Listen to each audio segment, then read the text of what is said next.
എല്ലാ പ്രിയ സുഹൃത്തുക്കൾക്കും എൻ്റെ പുതിയ ഒരു വീഡിയോയിലേക്ക് സ്വാഗതം. എല്ലാവർക്കും ഉപകാരപ്രദമായ ഒരു കാര്യമാണ് ഇന്നത്തെ വീഡിയോയിലൂടെ ഞാൻ ഷെയർ ചെയ്യാനായിട്ട് ആഗ്രഹിക്കുന്നത്.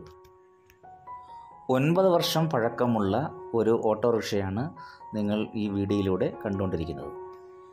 ഈ വാഹനം ഫുൾ ബോഡി വർക്ക് ചെയ്യുവാൻ വേണ്ടിയാണ് ഞങ്ങളുടെ വർക്ക്ഷോപ്പിൽ കൊണ്ടുവന്നത്.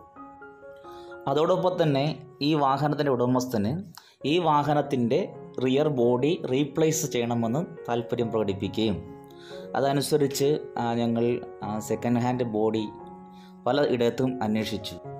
എന്നാൽ ഞങ്ങൾ ആഗ്രഹിച്ചതുപോലുള്ള ബോഡി ലഭിക്കാത്തതിനെ തുടർന്ന് ഞങ്ങൾ ഈ വാഹനത്തിൻ്റെ ബോഡി സൂക്ഷ്മമായി ഒന്ന് പരിശോധിച്ചപ്പോൾ ഇതിൻ്റെ ബോഡി റീപ്ലേസ് ചെയ്യേണ്ട ആവശ്യമില്ലെന്ന് മനസ്സിലായി. ഇപ്പോഴത്തെ സാഹചര്യത്തിൽ ഒരു പുതിയ മോഡൽ ബോഡി വാങ്ങണമെങ്കിൽ ഒരു 16,000-ന് മുകളിൽ ചിലവുണ്ട്. അവസാനം ഞങ്ങളൊരു തീരുമാനമെടുത്തു, ഈ ബോഡി തന്നെ റിപ്പയർ ചെയ്തെടുക്കാമെന്ന്. അങ്ങനെ ഞങ്ങൾ കടയിൽ നിന്നും ഈ നമ്പർ ബോർഡ് എഴുതുന്ന ഭാഗത്തുള്ള ആ 2 പീസുകൾ, അതായത് പുതിയ മോഡൽ ബോഡിയിൽ വരുന്ന 2 പീസുകൾ വാങ്ങുകയും അത് ഫിറ്റ് ചെയ്യുകയും ചെയ്യുന്ന ദൃശ്യങ്ങളാണ് നിങ്ങൾ ഈ വീഡിയോയിലൂടെ കണ്ടുകൊണ്ടിരിക്കുന്നത്. പൊതുവെ ഈ ഓട്ടോറിക്ഷകൾക്ക് കമ്പനി പെട്ടെന്ന് തുരുമ്പ് പിടിക്കുന്ന മെറ്റലാണ് ഉപയോഗിക്കുന്നത്. അതുകൊണ്ട് തന്നെ നമ്മൾ വേണ്ട രീതിയിൽ ഈ ബോഡി അല്ലെങ്കിൽ ഈ ഓട്ടോറിക്ഷ മെയിൻ്റെനൻസ് ചെയ്തില്ല എങ്കിൽ പെട്ടെന്ന് തുരുമ്പ് പിടിക്കാനുള്ള സാധ്യതയുണ്ട്.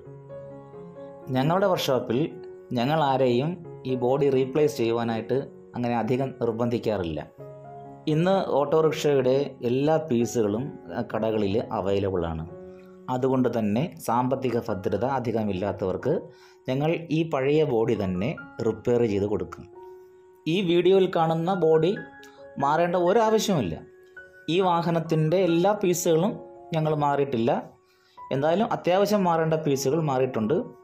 എന്തായാലും ഇനി ഒരു 2-3 വർഷത്തേക്ക് സൂക്ഷിച്ചാൽ ആ ഒരു കുഴപ്പം വരത്തില്ല. ഈ വാഹനത്തിൻ്റെ ഫുൾ ബോഡി വർക്ക് ചെയ്യുന്ന വീഡിയോകൾ വരുന്ന ദിവസങ്ങളിൽ ഞാൻ അപ്ലോഡ് ചെയ്യുന്നതായിരിക്കും. എൻ്റെ ഈ വീഡിയോ ഇതുവരെ കണ്ടുകൊണ്ടിരുന്ന എല്ലാ നല്ലവരായ പ്രേക്ഷകർക്കും നന്ദി പറഞ്ഞുകൊണ്ട് നിർത്തുന്നു.